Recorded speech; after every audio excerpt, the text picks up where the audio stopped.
itong mga cabinet ito walang appreciation dahil walang kaalaman kung ano ang security significance ng Task Force Davao. Abe, naalala mo ba, Mike Abe, na yung itlog ni Presidente, sinisip-sip mo nung nasa SMNI ka pa? Sip-sip ka ng sip-sip kay Duterte? With due respect, pare magkaibigan tayo, pero huwag mong siraan yung dati kong amo na si PRRD. Bago tayo dyan, mayroon kasing isang nagmamarunong na small fry na announcer. Tagapunas lang to sa puwet ni Pichay dati sa DZME. Ngayon, medyo na bigyan yata ng magandang kung ano-anong pinagdadaldal, sinisiraan niya si Duterte. Ito, pakinggan mo na natin ito si Abe. Nakikita ba nyo yan? Yan po yung mga sundalo sa Davao Region. Ayan po Kaya ko po pinakita yung mga sundalo sa Davao Region. Personal pong pinuntahan ni General Romeo Browner Jr., Chief of Staff ng AFP, ng ating military. Ang purpose niyan ay para paalalahanan na maging tapat at sumunod sa batas ang mga sundalo. May hugot ito. Alam niyo kung bakit? Kung yung mga gulita, parang ilang beses na yatang pinaparinggan ni dating Pangulong Duterte na ang military daw ay dapat gumalaw, military daw ay kanyang uutusan. Yan mga ganyan ang mga pitik ni Duterte.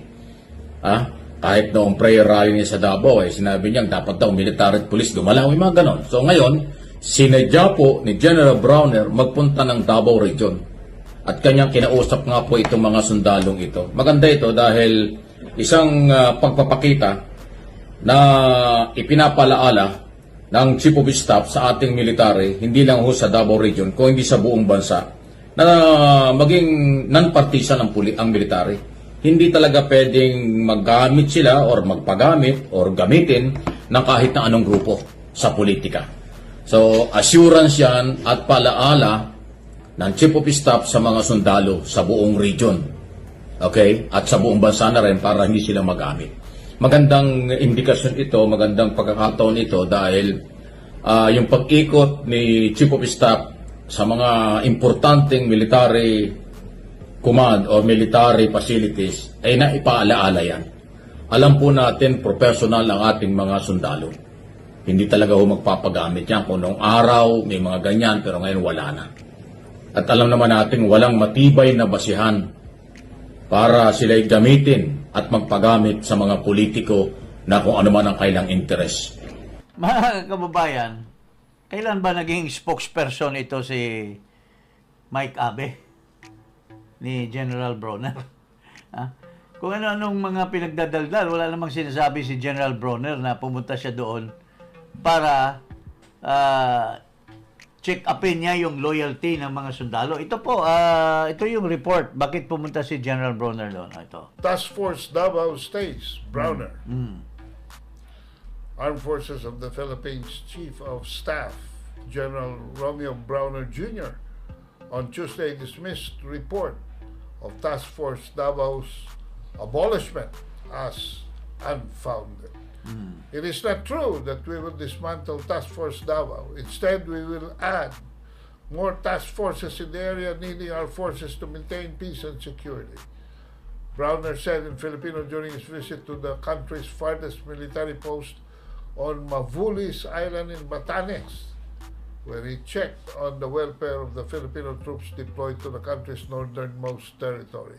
Browner was reacting to a statement from former presidential spokesman Harry Roque, who said he received a report that Task Force Davao would be abolished amid rumors of an impending arrest of former President Rodrigo Duterte. So, very clear na sinungaling itong Abe. Hindi loyalty check ang pinunta. Hindi loyalty. Ito si Abe, sinisingit niya yung kanyang agenda. Pumapapel.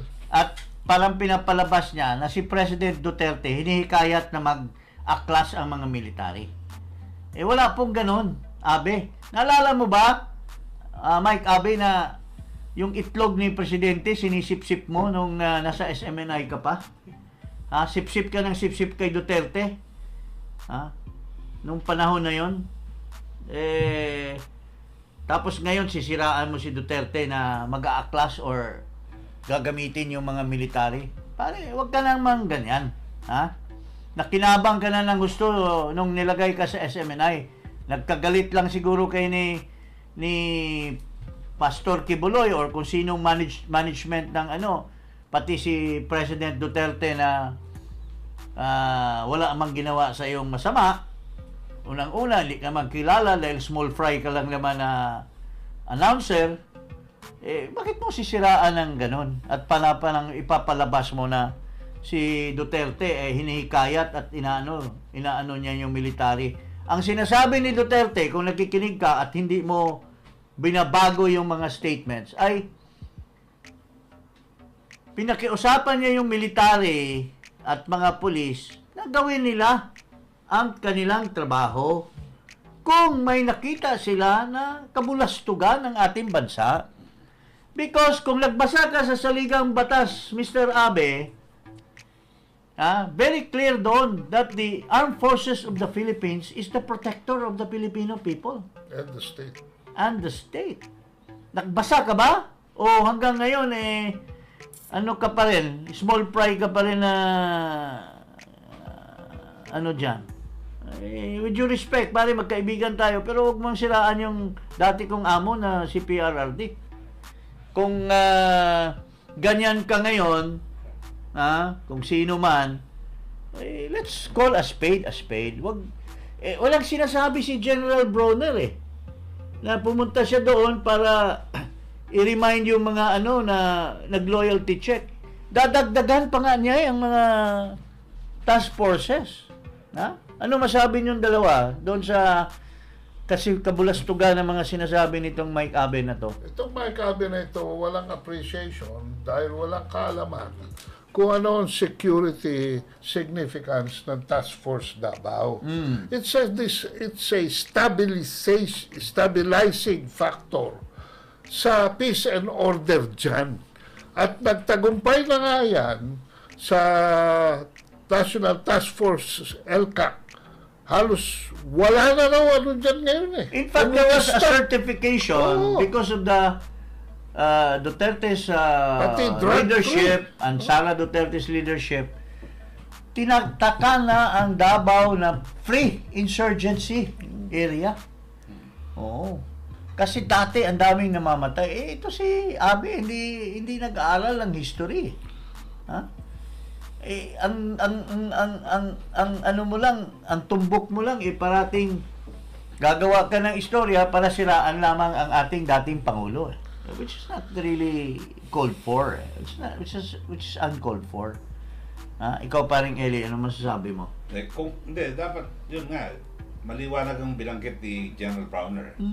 So wala, mananatili at wag intrigahin yung kanyang pupunta doon. Kasi mas makakasama yan sa bansa. Diba? Diba? Maliwanag din naman yung naging... Tsaka parang pinapalabas mo ngayon, Abe, instead na patatagin mo yung image ng military, you wanted to be raising a point, pinapahina mo kasi parang ginagawa mong pumunta si Bronner doon para pagsabihan silang wag magpabata kay Duterte, di ba? Wag magpasulsol o wag magpaano. Just because they're in Davao. Just because they're in Davao. In fact, kung nakinig ka sa sinabi ni Duterte, Abe, sinabi ni Duterte, hindi po ako nangangailangan ng bodyguard. I can stand on my own 2 feet. Bakit mo alam yan, Secretary? Nando ka ba? I'm the political advisor of the President. Hindi, nando ka ba sa Davao nung mag-speech si Presidente? Kayong dalawa, nando ka. Nandun tayo. Ikaw, nakapula ka pa.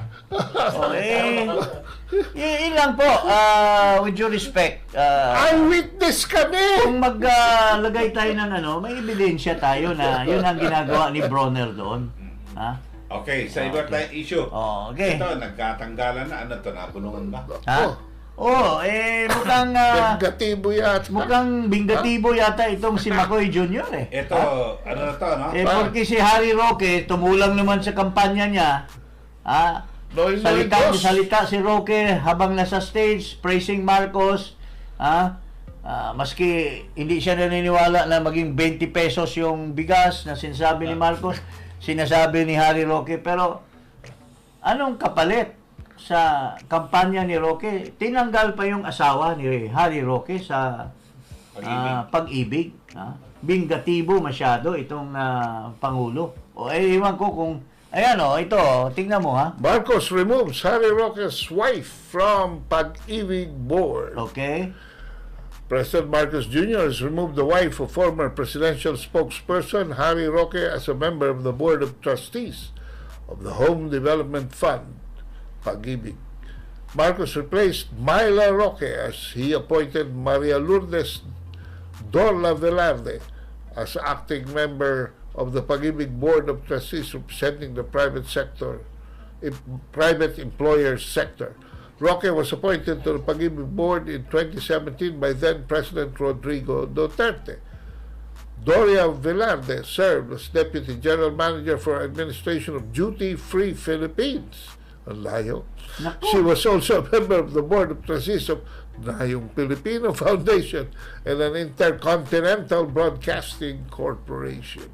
Wow. Velarde, magkamag-anak ito nung amo ni Langka. Di ba? Si Mike Velarde, yun ang boss ni Langka dati. Si Langka Robles. Siyempre, siguro si Robles naman siguro nagtulak niya kay Mel, maging milyonaryo tayo. Yung mga ganon. So, kawawa naman yung very competent na asawa ni Roque, sinipa na naman over politics. Why? Anong kinalaman ng asawa ni Roque? She's performing well just because asawa siya nung nagsasalita ng tama sa expressing his right of speech or his freedom of speech, tatanggalin mo. Napaka masyadong bingatibo naman itong administration na ito, di ba? Parang anong masasabi mo? Well, yung reputasyon nga niya, maaga pa, tinawag na siyang Noy-Noy Dos. Dahil nga may inclinasyon na. Ang pamilya niya ay nakikialam at hindi masyadong friendly sa mga bumabatiko sa kanyang asawa. So, yan ang sitwasyon. History repeats itself.